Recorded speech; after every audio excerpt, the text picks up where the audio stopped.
Praise the Lord. सबको जय मसीह की प्रभु यीशु मसीह के सामर्थी और जीवित नाम से आप सबका मैं स्वागत करता हूं। और एक बार फिर से मैं परमेश्वर पिता का धन्यवाद करता हूं कि जिसने आज ये समय दिया ताकि हम परमेश्वर के वचन को पढ़ सकें और परमेश्वर के वचन को सुन सकें। तो आओ आज हम वचन की ओर चलते हैं जो हमें मिलता है लूका की अंजील उसका 10 अध्याय उसका 42 वचन। यहाँ पे इस प्रकार से प्रभु यीशु मसीह कहते हैं, परंतु एक बात अवश्य है और उस उत्तम भाग को मरियम ने चुन लिया है जो उससे छीना ना जाएगा। मेरे प्रियो, यहाँ पे प्रभु यीशु मसीह मरियम की एक स्टोरी सुनाते हैं। जब प्रभु यीशु मसीह को मरियम के घर उतारा गया और 2 बहनें थी, मार्था और मरियम। और मार्था ने बहुत सी बातों की चिंता की, बहुत सी बातों के पीछे रही वो, लेकिन जो मरियम थी वो परमेश्वर का वचन सुनने वाली थी, वो परमेश्वर की आवाज़ को सुनने वाली थी। प्रभु यीशु मसीह ने यहाँ पे मार्था की तारीफ़ नहीं की, प्रभु यीशु मसीह ने यहाँ पे मरियम की तारीफ़ की। उसने कहा मरियम ने एक ऐसा हिस्सा चुना है जो उससे छीना नहीं जाएगा। मेरे प्रियो, परमेश्वर चाहता है कि आप उसकी आवाज़ को सुने, जैसे मरियम ने प्रभु यीशु मसीह की वाणी को सुना।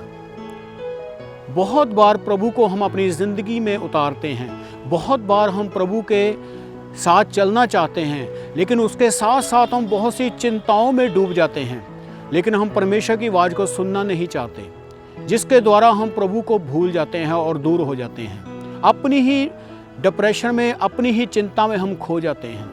यहाँ पे इस प्रकार से लिखा है कि प्रभु यीशु मसीह ने स्वयं कहा है, मरियम ने वो हिस्सा चुना है जो मरियम से छीना नहीं जाएगा। यहाँ पे बात मरियम की है, लेकिन मैं आपसे बातचीत कर रहा हूँ। क्या आज हमारे पास कौन सा हिस्सा है? क्या हमारे पास मार्था वाला हिस्सा है? क्या हम अपनी चिंताओं में डूबे हुए हैं? क्या हम अपने बोझ में डूबे हुए हैं? क्या हम इस प्रकार से डूबे हुए हैं कि क्या खाएंगे या क्या पिएंगे? हमारे पास कौन सी चिंता ने हमें दबा के रखा है जिसके चलते हम परमेश्वर की आवाज़ को सुनना नहीं चाहते? मेरे प्रियो, जब यीशु मसीह मरियम और मार्था के घर में था तो उसकी वाणी भी वहाँ पे थी, उसकी आवाज़ भी वहाँ पे थी और उसकी हजूरी भी वहीं पे थी। लेकिन मार्था ने संसार की चिंता की, लेकिन मरियम ने परमेश्वर की वाणी की चिंता की, उसके वचन की चिंता की उसने। सो आज हमारे आगे ये सवाल है, आज मेरे को कौन रोक रहा है? कौन सी ऐसी चीज़ मेरे को रोक रही है परमेश्वर की वाणी को सुनने के लिए? कौन मुझे रोक रहा है? मेरे प्रियो, कहीं हम मार्था के जैसे तो नहीं रुके हुए? कहीं जैसे मार्था के ऊपर बोझ था, कहीं इसी प्रकार से हम तो नहीं दबे हुए? आज ही एक हिस्सा चुने, अपने जीवन का आज ही एक हिस्सा चुने, मरियम के समान चुने।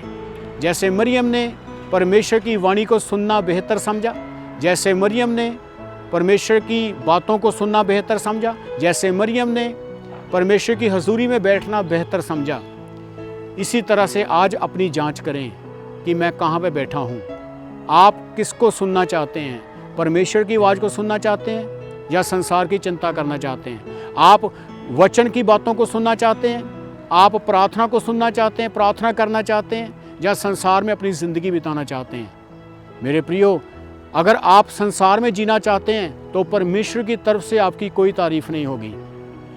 यदि आप मरियम के समान परमेश्वर की वाणी को सुनना चाहते हैं तो परमेश्वर के घर में भी आपकी तारीफ़ होगी और परमेश्वर आपसे भी कहेगा, मेरी बेटी, मेरे बेटे, तूने अपने लिए वो हिस्सा चुना है जो कभी भी तुझसे छीना नहीं जाएगा, जो कभी भी तेरी ज़िंदगी से लिया नहीं जाएगा। परमेश्वर चाहता है कि आप उसकी बात को सुने, परमेश्वर चाहता है कि आप उसकी वाणी के साथ लगे रहें और बने रहें, उसकी बातों को आप सुनते रहें। तो आज से ही शुरू करें, प्रभु से प्रार्थना करें, प्रभु जी मुझे तेरी वाणी को सुनना है, प्रभु जी मुझे तेरी बातों को सुनना है, प्रभु जी मुझे तेरी हजूरी को समझना है, प्रभु जी मुझको तेरे आगे प्रार्थना करनी है। और मैं प्रार्थना करता हूँ कि जितने लोग इस वचन को सुन रहे हैं, परमेश्वर इनके जीवनों को बहुत सी आशीष दे, परमेश्वर इनके जीवनों को बहुत सी बरकत दे। यीशु मसीह के नाम से मांगते हैं, आमीन, आमीन।